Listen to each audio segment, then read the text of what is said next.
Olá, aqui é Michele Munarete. Sejam bem-vindos ao projeto Orai Sem Cessar e a mais uma história do Oração em Prosa. Vamos orar e depois prosear.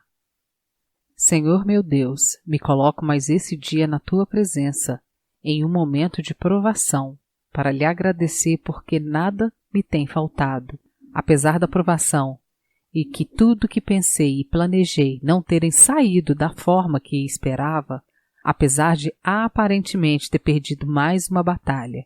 Lhe agradeço por Teus cuidados. Quero lhe agradecer, Senhor, como Abraão, que creu na esperança contra a esperança. Agradecer porque sei que Teus caminhos são mais altos do que os meus caminhos, e os Teus pensamentos mais altos do que os meus pensamentos. Quero confiar em Ti e em Tuas promessas, no Teu livramento, e lembrar sempre que Tu és fiel. Em nome de Jesus eu oro. Amém. Eu terminei a prosa passada falando que provação é estar sob os cuidados de Deus nos dias maus, e privação é colheita que vem à nossa porta pelas nossas más obras.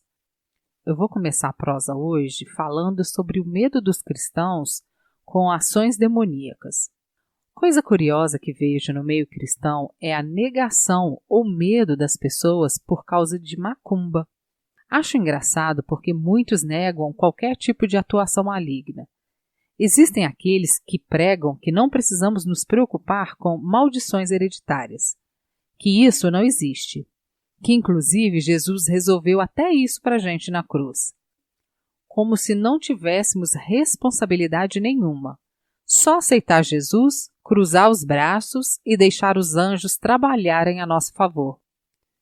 Seria moleza, não é? Também gostaria que fosse assim.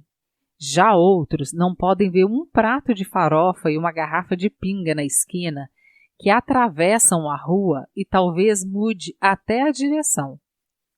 O mais engraçado é que ao invés de preocupar-se com a sua vida e conhecer a palavra e fazer conforme a tudo que as Escrituras nos ensinam, o prato de farofa assusta mais do que as suas ações. Em primeiro lugar, devemos conhecer esse versículo de Provérbios, capítulo 26, versículo 2, que diz: Como o pássaro no seu vaguear, como a andorinha no seu voo, assim a maldição sem causa não virá. Ou seja, pássaros só param de voar quando encontram pouso. Maldição, macumba, oração contrária e etc. só te alcançam se encontrarem pouso, encontrarem brechas na sua vida. Brechas essas que são abertas por você mesmo. Essa oração, essa palavra deve ser lida, lembrada e orada por nós o tempo todo, pois se nós mesmos nos avaliarmos, deixaremos de ser avaliados pelo nosso inimigo. Essa palavra é o Salmo 139, versículo 23, que diz assim: Sonda-me, ó Deus, e conhece o meu coração. Prova-me e conhece os meus pensamentos. Vê se há em mim algum caminho mau e guia-me pelo caminho eterno. Por isso que o estado de escassez ou privação não vem do Senhor, nem é provação, mas brechas abertas que estão se aproveitando para retirar aquilo que damos o direito aos gafanhotos cortadores, migradores, devoradores e destruidores de tirarem da nossa vida. Se começarmos a entender que demônios são como as bactérias, vamos entender qual grau cada infestação pode alcançar. Vejamos, quando cortamos o dedo de forma superficial, até entra certa quantidade de bactérias, mas não suficientes para cortar o dedo fora. Talvez você vai precisar passar um antisséptico, talvez dê pus no local. Se for um corte mais profundo, talvez precise dar pontos e tomar um anti-inflamatório. Se sofrermos um acidente mais grave, precisaremos ficar internados, tomar uma bateria de remédios, levaremos mais tempo para nos recuperarmos. Mas, dependendo da profundidade que a lesão chegar, pode nos levar à morte. Por isso, a palavra de Deus no livro de 1 João, capítulo 5, versículo 16, nos diz o seguinte: Se alguém vir a seu irmão cometer pecado não para a morte, pedirá e Deus lhe dará vida, aos que não pecam para a morte. Há pecado para a morte, e por esse não digo que rogue. Toda injustiça é pecado, e há pecado não para a morte. Sabemos que todo aquele que é nascido de Deus não vive em pecado. Antes, aquele que nasceu de Deus o guarda, e o maligno não lhe toca. Sabemos que somos de Deus e que o mundo inteiro jaz no maligno. Por isso, prestem bastante atenção ao versículo 17 que diz que toda injustiça é pecado, para termos bastante cuidado com o próximo. Comer algo no supermercado, você estará trazendo prejuízo ao próximo. Deixar de pagar algo que o garçom deixou de anotar na sua conta, você estará trazendo prejuízo ao próximo e sendo injusto. Todo prejuízo que causamos ao outro, estamos sendo injustos.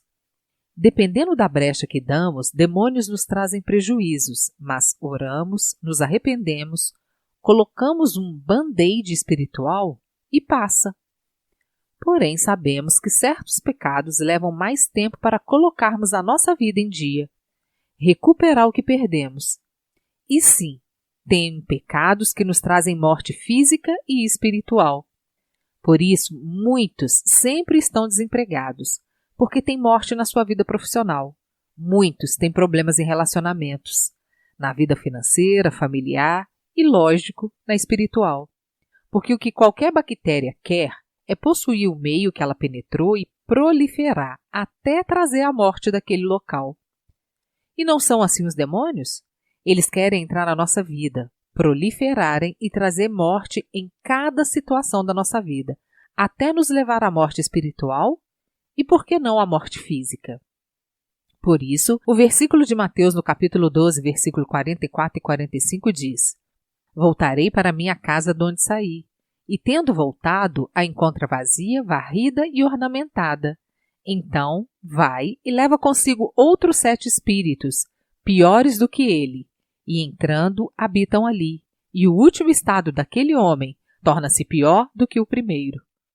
Atentemos para a palavra abaixo, de Salmo capítulo 37, versículo 16. Mais vale o pouco do justo que a abundância de muitos ímpios. No versículo 25 diz assim: Fui moço e já agora sou velho, porém jamais vi o justo desamparado, nem a sua descendência a mendigar o pão. No 27 fala: Aparta-te do mal e faze o bem, e será perpétua a tua morada. No 28 diz assim: Pois o Senhor ama a justiça e não desampara os seus santos. Serão preservados para sempre, mas a descendência dos ímpios será exterminada. Está começando a ficar mais claro a diferença entre privação e provação?